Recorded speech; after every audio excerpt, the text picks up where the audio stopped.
Good evening. Thank you for joining us at our Librarian's World series. My name is Jessie and I will be the MC this evening. From Gambier to rubber, Senior Librarian Timothy Pwee highlights some of the rural plantations that started in Singapore in the 1800s, until the growing post-war population and urbanisation forced a more intensive use of the land. Timothy will also explore the Orchard Road nutmeg craze that got blighted, the pioneering of tinned pineapples and some other plantation crops that did not quite take root. I shall now hand over the time to Timothy. Tim, please. Thank you. Good evening. What I'm going to do is basically a quick survey only of Singapore's plantation history. Through a century and a half, many crops were attempted and only a couple actually survived. Okay. I'm also not going to include the vegetable gardens, which were always here from the start of from 1819 onwards. Also, too, there's all these goats, pigs, the dairy farms, and fish farms, and so on. So here we will start with basically I'm going to run through a few of the sources that are quite useful and that cover a lot of the history. Obviously, there are quite a lot of sources. First one would be the Journal of the Indian Archipelago and Eastern Asia, better known as Logan's Journal because of its editor, James Richardson Logan. In its pages, basically a lot of the local people wrote their own articles, and quite a few of them were planters, and then basically they reported on their agricultural experience. People like Montgomery and so on. Now, the part to concentrate on would be the original series from 1847 to 1852. The original series has a lot of the basically all the agricultural articles on Singapore. The the new series from the 1850s into 62 doesn't really have that. It's more covers the region, it's more about ethnography and so on.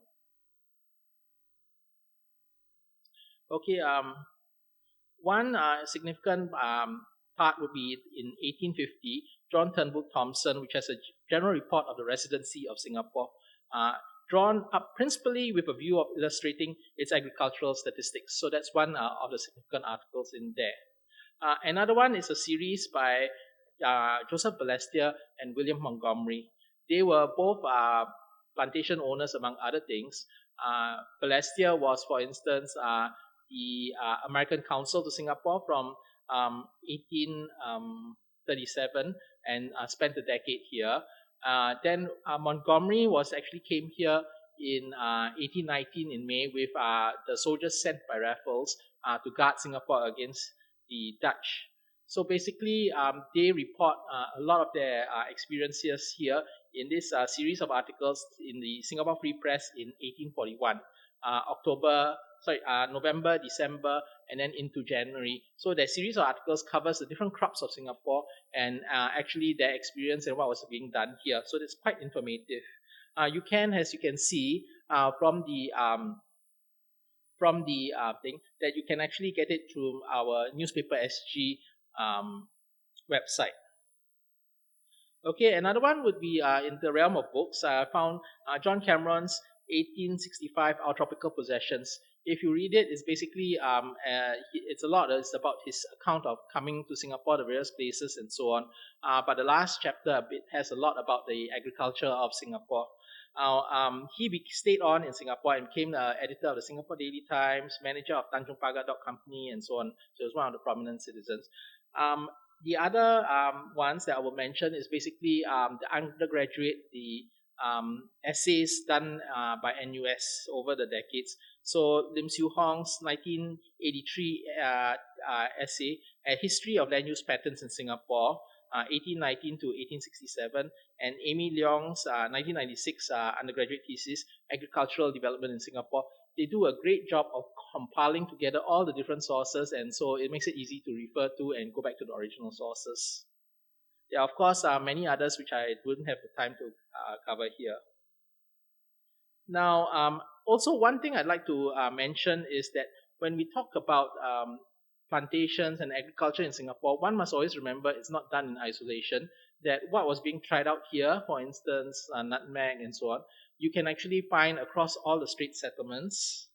So for this would be Singapore, then Malacca and Penang. So basically, these different places all had similar experiences, and you'll find that basically the ideas and the experience is traded between them. And and not just them, but also the Malay states, all up and down the peninsula, and not forgetting also Sumatra, where basically it's the other side of the Straits of Malacca, same climate, same environment, and basically a lot of the things is also being done there. It's just that because they're under the Dutch and this side is under the British, we often forget that and we think they are two separate worlds. So what I'm looking at today, I found this 1849 crop acreage table, a great way to sort of guide the structure the talk. So Brooke in his chapter that's in the 100 years of Singapore, basically gave the acreages. So if you look here, you'll notice that of course quite prominently Gambier and its twin crop pepper, 24,000 and 2,000 acres. So that's by far the largest under acreage for Singapore. But surprisingly, okay, nutmegs, which everybody I think has heard something about, is not number two. Actually, if you look carefully, you'll find that coconuts, 2,600 acres, that's quite a lot of acreage, and pineapples, 1,005. Nutmegs comes in fourth at 1,190 acres. So that's actually quite a surprise. Okay, now the other thing I want to look at is, of course, this is the earliest, more or less, comprehensive map showing Singapore town itself. But besides the town, has the town area, you can actually see basically the different areas around Singapore town. And the Coleman in 1836, when he did it, he actually conveniently drew in exactly what the areas were being used for. So I'm going anti-clockwise from the Kallang side all the way up to the north. Okay, so I'll show you the different sections. So you can see up here, there's Kallang River. And then basically to the east of Kallang River would be paddy fields. Okay, these paddy fields were probably, judging by the reports, probably cultivated by Javanese. Then up above along Serangoon Road, you can see Chinese vegetable gardens. To the left, I'm sorry, it's a bit cut off, were basically they said Sireh. And then above that, you'll look roughly where I think probably possibly Balestier area, basically sugar and cotton being planted. Both Balestier and Montgomery were known to have done those. And then again, there are more paddy fields. Okay, in the Tanglin area up here, you can see Gambier plantations. Okay, now I'll start with Gambier because it was basically the first.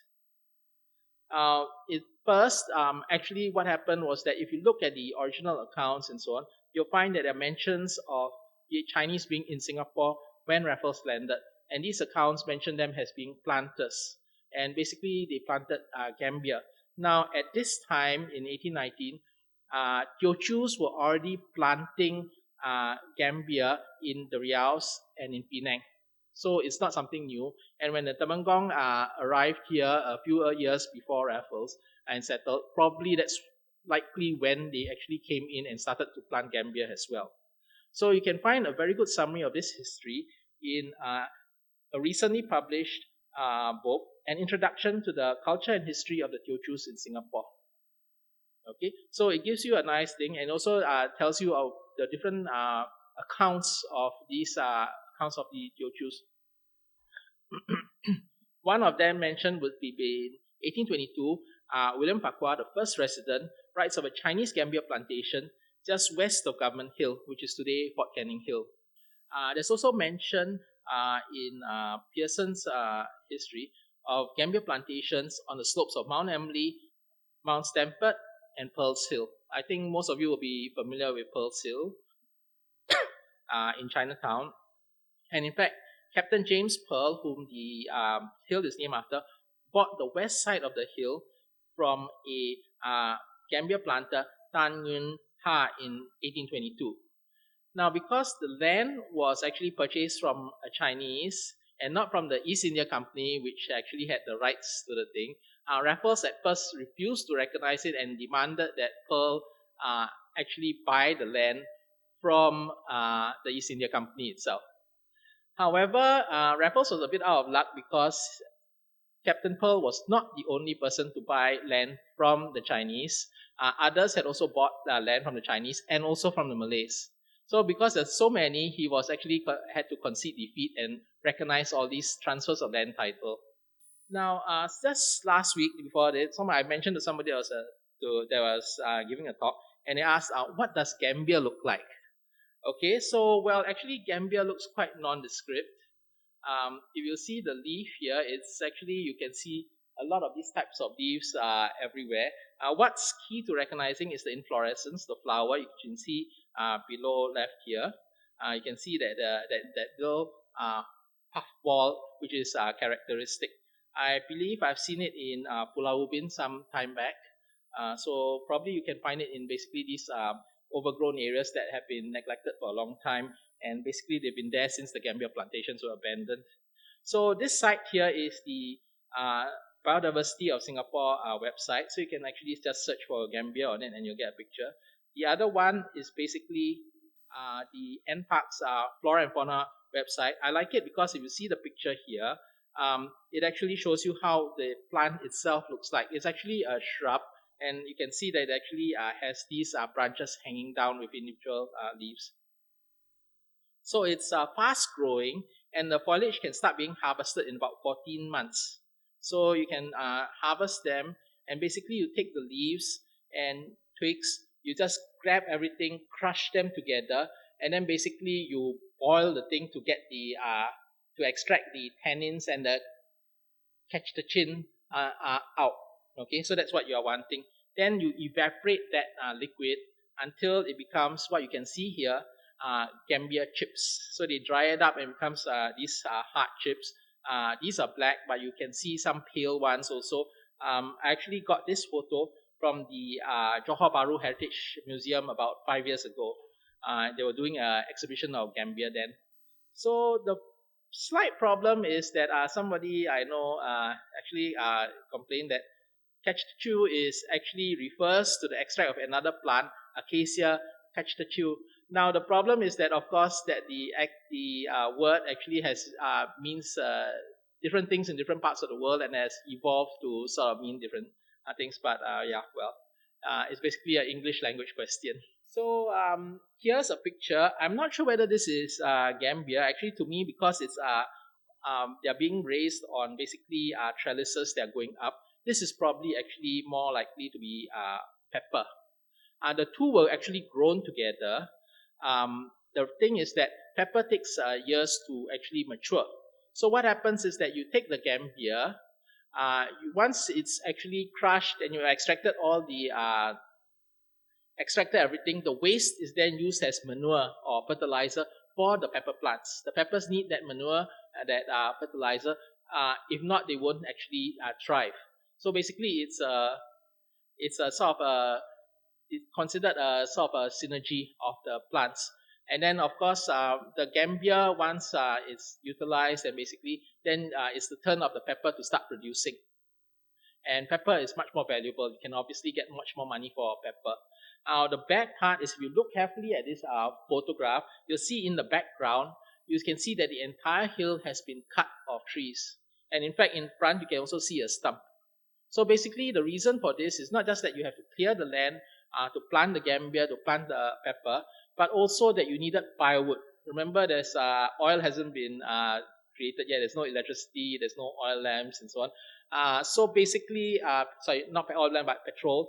So basically, you actually have to take that firewood to actually boil and evaporate all the Gambier to make the Gambier chips. So basically, after about 15 years, your whole land is exhausted of both firewood, and the fertility is gone because of the Gambier and the pepper extract the nutrients from the soil. So after that, then the planters will basically move on. So because you are moving on, you go to another virgin part of the forest, and basically you cut it down and repeat the cycle all over again. Now the interesting part is that I did find out mention where the Gambier itself went to. The pepper, of course, went to Europe and basically was sold. That's pretty much well known. But the Gambier was actually at first sold to Dutch Batavia. The reason was that it was being used as part of the sireh or betel nut chewing tradition, where you actually scraped it and then diluted it and put it as part of the betel nut chewing. Now, the interesting thing is that the Dutch, of course, being the is traditional to them, they imposed restrictive taxes on the import of um, Gambier. The reason being that, of course, they wanted to protect their own industry. So in 1827, basically there was a crash in the market. But the crash did not last that long, only a decade, because in the 1830s, they discovered that the Gambier chips were also a good source of tannic acid for use in the leather tanning industry. Okay, it was also used in the manufacture of textiles and other uses. So basically, it was started being exported in huge quantities to England and then to Europe and the Americas. So that leads me to the Gambier King, which I suppose is not that well known, which is Xia Yuqin. That increased demand seems to have persuaded Xia Yuqin to actually sink money into Gambier. In 1835, he purchased the land between River Valley and Bukit Timah roads for a distance of 8 miles. And then he planted those with Gambier. That made him the biggest Gambier planter known for Singapore history. So that's why he's called the Gambier King. So by the 1860s, Singapore's output was declining as the planters had exhausted this area, and they also because Johor was opening up, the Sultan was started the Chukang system, and basically the planters moved over there and started doing the deforestation. So that means by the end of this 1800s, Singapore was actually a mosaic of deforested, denuded land, and basically what wildlife and vegetation, native wildlife and vegetation was left was surviving in plots that were basically missed in between. So you can see here in this map, one long Bukit Timah road. Basically, you can see that there are 3 surviving Gambier plantations, and the rest are actually not marked as what they are doing, but basically they are planting tapioca and other crops on it. So you can see here already by the 1876 that basically the thing is actually already dying out. So I'm showing you the map where it is today. So this is the treetop walk right in the middle here. And then so basically to the right it would be the entrance, Venus Drive, and so on. So you can see where it is. Today a lot of it would be Pierce Reservoir. Now we'll go on to the second crop, which is coconuts. This is John Turnbull Thompson's 1846 map. Thomson is probably the standard map. Thomson's maps are probably the standard map for the middle of the century, and basically what you see a lot of the people using to illustrate. So I'm showing you a section which shows the district of Claymore, where the nutmeg plantations are. So I didn't put out the legend of it, but basically you see these straight lines. Basically, they represent nutmeg plantation. So you can see how Orchard got its name because virtually the whole area is planted with nutmeg plantation. Now, in the same map, if you go down south, you can see the word along Plakan Mati, which is today Sentosa, the word pineapple gardens. Basically, the island of Plakan Mati was planted over with pineapples. I'll cover that in the next section. And then going up to Geylang, where you remember you saw the words paddy fields. Now it's a young coconut plantation. Interestingly, what I found out was basically a mention that basically that the east of the along the east, the sandy soil was basically good for coconuts, and that's what they started planting. So I will read in from the one of the Balestier and Montgomery articles. It basically, no trees of this kind, referring to coconuts, can well be more flourishing than those in the plantations which stretch along the seashore to the northeast of town and which grow on the island called Blakan Mati, and estimates that there are perhaps 50,000 trees now planted out and occupying about 660 acres of land. So that's the estimate in 1841. And so by 1849, you can see that the estimate is now 2,658 acres. So you can see the vast growth in it. Uh, so a history of Chu Chiat, which I found, identifies Francis Bernard as the pioneer coconut estate planter. Basically, he was the brother-in-law of the first resident, William Farquhar, and he started in 1823. And then he was followed in the next few decades by quite a few of the Europeans and also the Chinese merchants. Prominent European would be somebody like Thomas Dunman, and then Whampoa, who came for the Chinese. Okay, here is a turn of the century picture of the Seaview Hotel at Tanjong Katong. This was actually what clued me in that the coconuts would be important in Singapore's history, because if you look carefully and you think about it, this is a coconut plantation and not just coconuts growing on the beach. So basically, you can see a lot of these plantations in a lot of the photographs all along the east coast. That was the thing. And Dunman, as I mentioned before, he was one of the biggest estates. His estate stretched from Port Road to Tanjong Katong Road, and he went inland all the way to what is Dunman Road. So you can imagine the size of his plantation.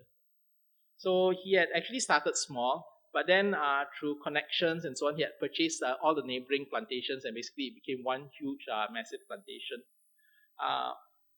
So this became, as I mentioned, the basically characteristic of this area, and you can find a lot of turn of the century postcards with basically showing various houses, also just various scenes. This one is from actually the Lim Chao Pin collection in our collection, and basically this is from the Lee Kip Lin collection, another scene of basically the coconuts.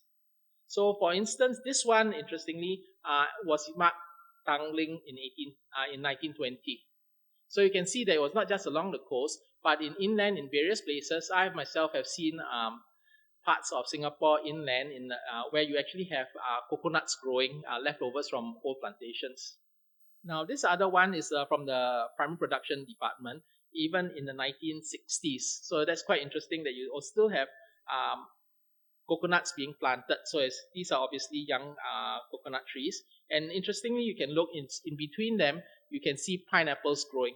So it's actually quite common where, because the coconuts last a few decades, so they grow, but they take time to grow. In the meantime, you basically plant small crops which will actually grow faster, and you can harvest them, like pineapples, which last a couple of years, and basically harvest them. So these catch crops, as you say, actually help with the basically earning money while you're waiting for the trees to mature. So one interesting one, the interesting story is that of Frankel Estate in 1922. Again, I don't know why 1922 seems to come up in my research a lot. But basically, in that year, the Frankel Estate came into dispute with the Agricultural Board about the taxation. The reason was because the Frankel Estate is a huge estate in Sclub area, owned by of Frankel, of course. But basically, they had actually various huts where people lived in between the coconut trees, and they also had things like pig pens and so on. So it's basically a very rural idea. So the dispute was how much of the land was considered built up area, because that would be residential property tax rather than agricultural land tax. So it's quite interesting, this argument and so on. So they actually went to court to fight it out. But you can see here, of course, that part of the argument was whether the land was more valuable and could be used as a residential land. And there was a whole argument about whether people wanted to go and live so far out. What was the coconut used for? I mean, everybody knows that you can use coconuts for cooking, curry, the copra, and so on and so forth. But one of the interesting uses was actually coconut oil seems to have been heavily used. And basically, the coconuts would be ground up and then basically mashed and then put into water, and then basically they evaporate out, and then basically very primitive purification of the oil, which was then sold. Probably, although I cannot get any direct mention, it was used in Singapore's oil lamps. Because as early as the 1820s, they already had actually started street lamps, and of course there will be a lot of houses. All these houses will actually be using oil lamps, and so I suspect there was basically coconut oil from Singapore's plantation that was being used. Okay, we move on now to pineapples, which is basically next. As I mentioned, pineapples was basically in the map here. Caught my attention some years ago, and I actually wondered what the heck were they using it for. Well, there's a description that basically not just in Lakan Mati, but Cameron in 1865 says that there were pineries in the Teluk Blangah area which belonged to the Temenggung. Okay, Teluk Blangah would basically be right where the just behind the slopes, right behind where the Temenggong's place today is now the Sultan of Johor's place is, and the small mosque. So behind that, the slopes of basically Mount Faber and so on. That would probably be what they are referring to by Teluk Blangah. So the other thing is that you can also find a account of the different islands that have pineapples planted, especially through the different accounts, but especially Robert Little, whose account in the Logan's Journal on his trying to find the source of malaria in the islands. So he mentions that this island was covered with pineapples and so on and so forth. So this is interesting. They also mentioned that they were planted by the Bugis, and they were actually the Bugis doing it. Okay, so this is what happens when it comes to market. This is a very neat picture. The description I get from other accounts is basically they were basically throwing the pineapples. They were so cheap. There was only a 1/3 of a cent each. I mean, that's very, very extremely cheap, even 200 years ago. So basically they were being thrown on the ground and so on, very basically like, and then apparently they were sold as cutthroats even then, because there was complaint about pineapple waste being dumped into the river and making a stink. The grand jury for years complained that there was a horrible stench from the pineapple waste. So basically, the pineapple was being used and brought in market locally. Although there's mentions of it, there's not really any mentions of it being used further afield. Partly, I suppose, because it's very hard to preserve it on a ship for a few weeks as it goes somewhere.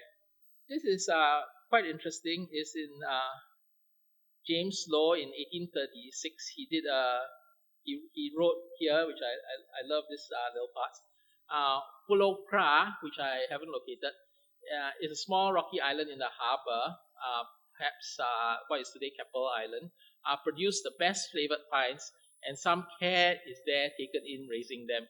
So I don't know, but apparently it grows very good pineapples.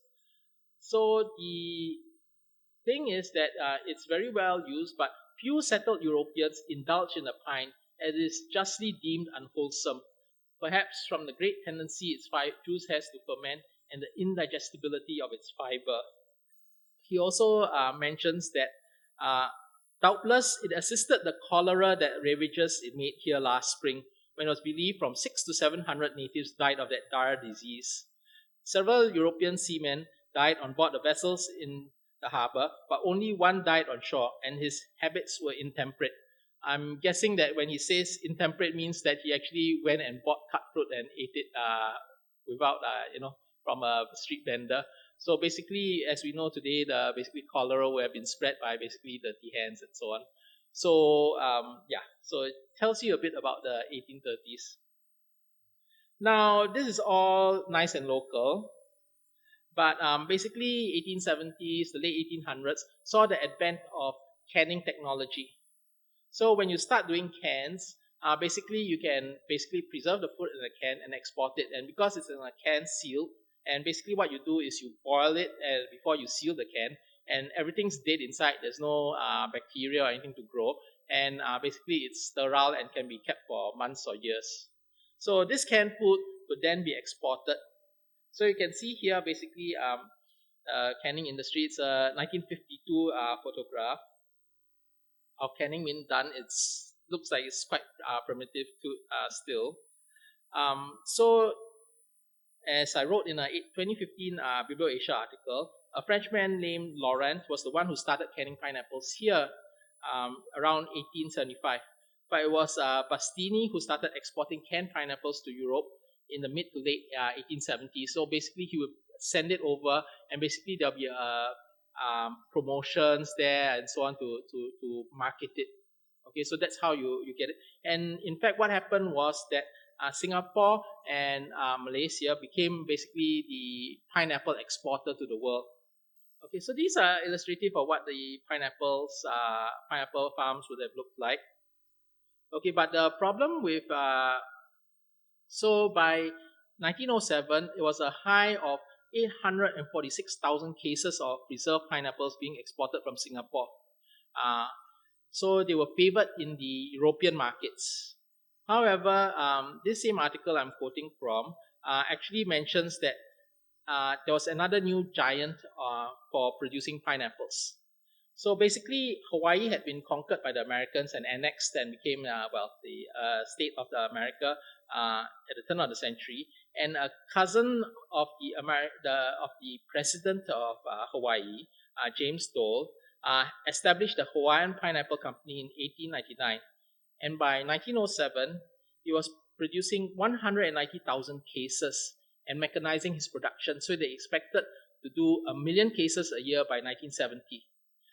We are only lucky that basically there was a lot of space for expansion. Basically, at this era, basically the food and expansion and so on. So basically, people are getting wealthy and buying. So there was space. So even today, Malaysia, Singapore doesn't produce pineapples anymore, is still a major exporter of pineapples. However, what happened was that American pineapples now dominate the market, and so that's why we have Hawaiian pizza and not Malaysian pizza or Singapore pizza. Now, this is the 1909 map of Hock San Plantation. What happened was that I'm sure most of you will be familiar with Tankaki. This was when he was young and starting out. He started a pineapple cannery, Sin Li Chuan, in Semarang, and this estate, which he called Hock San Plantation, about 500 acres originally, he established it and planted it with pineapples. Now, basically, he quickly sensed the opportunity of rubber and interplanted this into with rubber, and then expanded it and sold it off in 1909. Which is why this report was done, is basically on the sale of it to Selita Rubber, a London company. So what happened was that, as you can see in the previous thing, rubber was pineapple became basically a catch crop to be planted and to profit from while you're waiting for the rubber to mature, just as it was done for coconuts and for a range of other plants. Interestingly, his son-in-law became basically the pineapple king, Lee Pineapples. So you can see, I just had this today. Pineapple juice this morning. Basically, and Lim Nisun is another one, but unfortunately, I can't actually cover so many people. But I found this in the NAS archives collection, Lim Chong Sien collection, where he's basically standing in front of a lorry with his company's name on it and filled with coconuts, of course. Filled with pineapples, of course. Good grief. Okay, now we finally come to nutmeg, number 4 on the list. Basically, nutmeg is used as a spice, as you can see on the upper right corner. Mace, which is also part of a nutmeg, is also used as a spice, and both are quite similar. But basically, these are the seed, that's the nutmeg spice, and the areole, or the covering, or a sort of fleshy covering around the seed, that is mace. They don't actually use the fruit as a spice, but I believe most of us are familiar with the nutmeg that's actually used as a preserved fruit, either in vinegar or in basically sugared and salted. So which is what you can. What I have is actually from Penang, I believe, that box. Now, here's what the nutmeg fruit looks like. This fruit, the photo is from actually Sanhadevan Publications collection, which was donated to the National Archives. Sanhadevan was actually basically a publisher in Negri Sembilan who did a series and gave us 25 images of tropical fruits in 1989. Now, nutmeg, as you can see on the right, interestingly, of course, as I mentioned, nutmeg was planted in Orchard Road, so it's fitting that you have actually not one but two statues of nutmeg in Orchard Road. So you can see here this first image, which is actually a photograph taken by the National Library and put on our Picture SG website. Basically, of the fruit being cut, you can see the seed on the inside. This second image shows you the seed and the aerial. So the seed, the black seed in the bank, that would be actually the become the nutmeg, and the red aerial around it would basically be dried and ground to become the maize. The maize is actually supposed to have a more delicate flavor. That's what I read. Now, nutmeg has a long and bloody history. The Dutch conquest and decimation of the Banda Islands was part of their quest to monopolize the world supply of nutmeg. Okay, they even distrusted their allies, the English, which led to the Emboyam massacre of the English traders and their Japanese soldiers.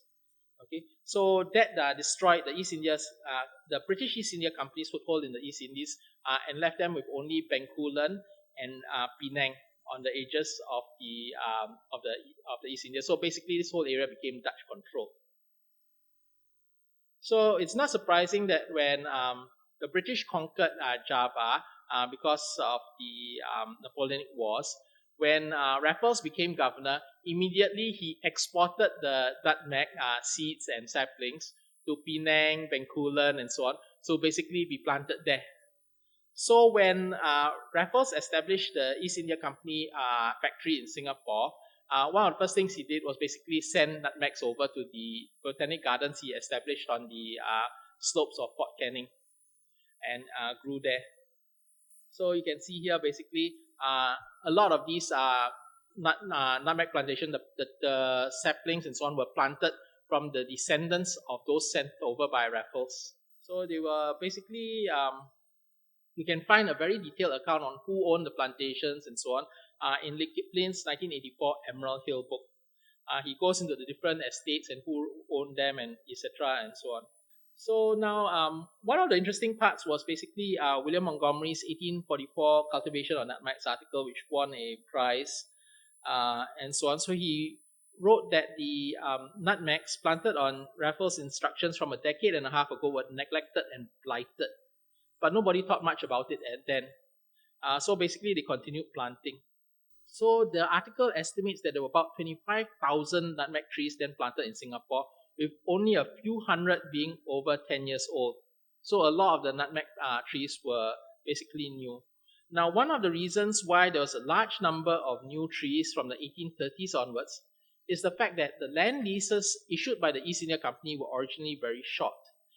Only in 1828 the government started giving out land leases of 20 years with a further 30 years renewal option.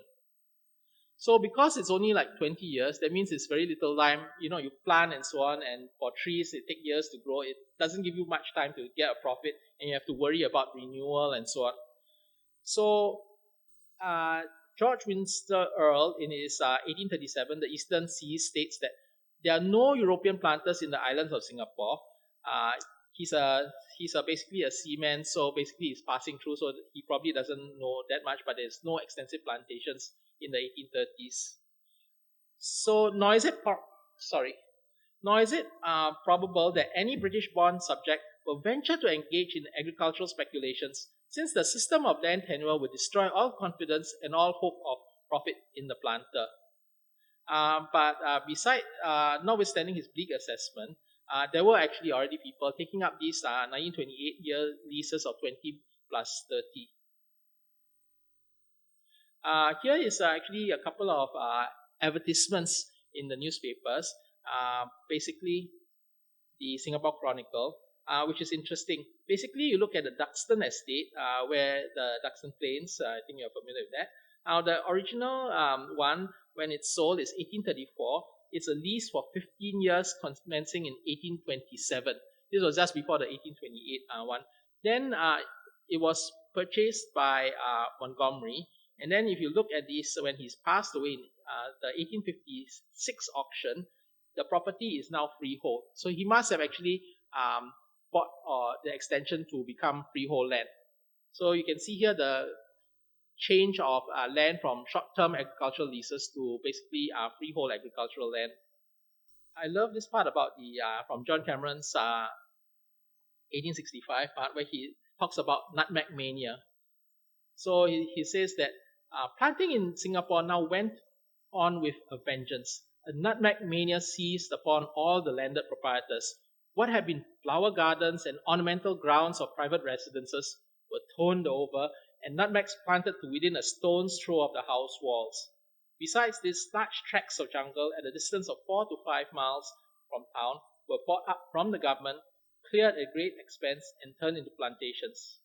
Some of these newly reclaimed properties, upon which the young plants looked strong and healthy, changed hands at exorbitant prices. But all this planting was destined to end in bitter disappointment. It was basically what we call the nutmeg blight. It was a mysterious blight which blackened the branches and killed the nutmegs. Nobody actually had any clue about what happened, but in 1897, director of the Botanic Gardens, this is like half a century later, Henry Nicholas Ridley would diagnose these reported symptoms as being caused by the nutmeg beetle, Fluorocinus rebatus. Okay, I have no picture of it. The closest I could come was a wiki page for the genus, which shows basically the another member of the genus, a cedarbark beetle, which is basically a very small beetle. So basically, they would have been crawling in and out of the bark and destroying the tree, and people just basically were too small to be seen. Now I will finally come to rubber, and basically I'm showing you this 1890s photograph, basically of a bicycle and a horse. Why? It's because the bicycle is actually earlier than the car, and they use rubber.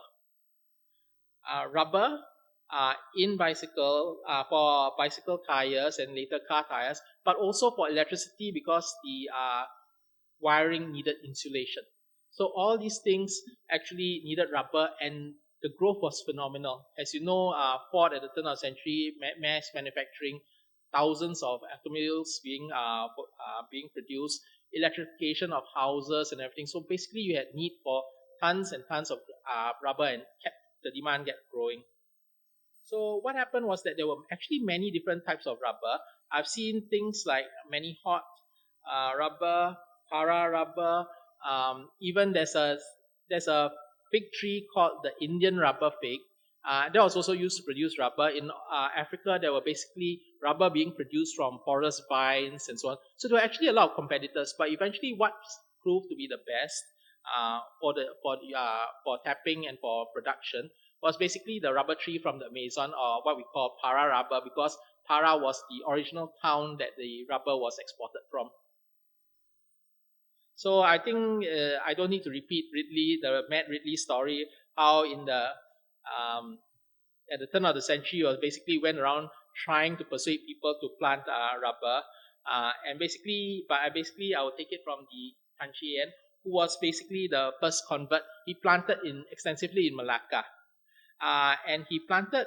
What's less well known was that after planting in Malacca and then actually having this success there, he actually started a plantation venture in Singapore with the prominent Singapore Chinese people like Lim Boon Keng, Lee Chun Guan, and so on.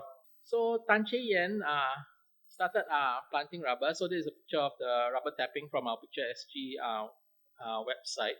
So the interesting thing is that rubber needs a lot of manpower.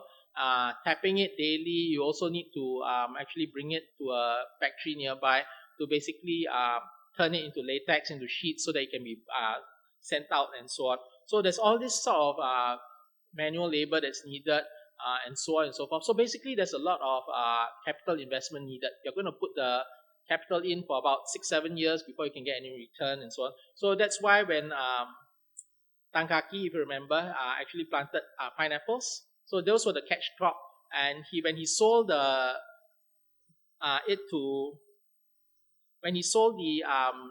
estate to the Selita Rubber Company in London.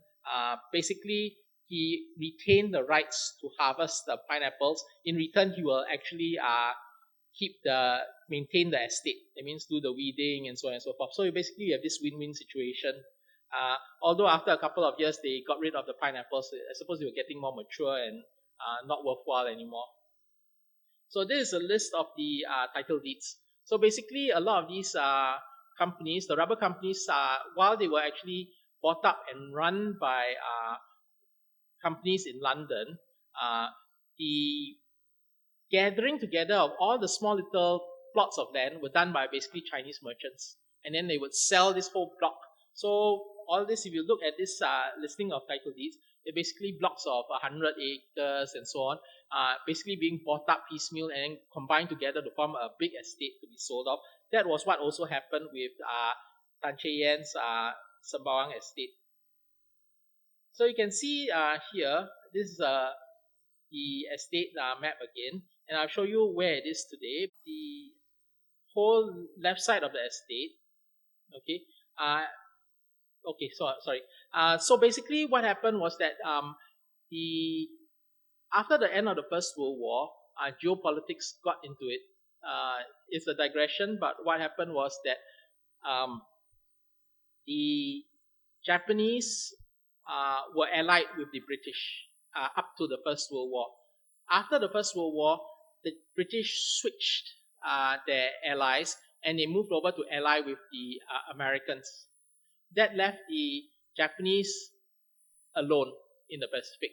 Now, the big three naval powers after the First World War, interestingly, were Britain, America, and Japan in third place.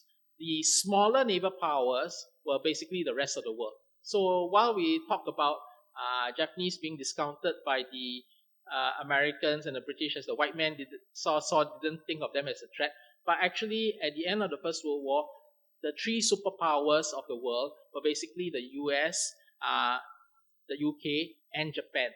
Because at the treaty, they were given the most tonnage in capital ships in the treaty. So basically, because of this, the British decided that they needed to actually be able to fight a naval battle in the Pacific against the Japanese. And that was why they built the Singapore Naval Base. And the Singapore Naval Base, of course, this is the first occasion. This is the opening of the floating dock, which basically is the big landmark in 1929 about the naval base becoming operational. Before that, Singapore would have minimal military importance. So this building of the naval base also meant that you had to build things like army barracks, airfields, and so on. So basically, you can see here that basically you see Selita today, even today, you'll see that the word Selita Estate, this is under the spatial discovery. You'll see that Selita Estate, that part is blank, is because it's an airfield today. It was taken over as an airfield, and only the right-hand side, Chongpang and Yishun, if you see this part here, this is Chongpang and Yishun on the right-hand side.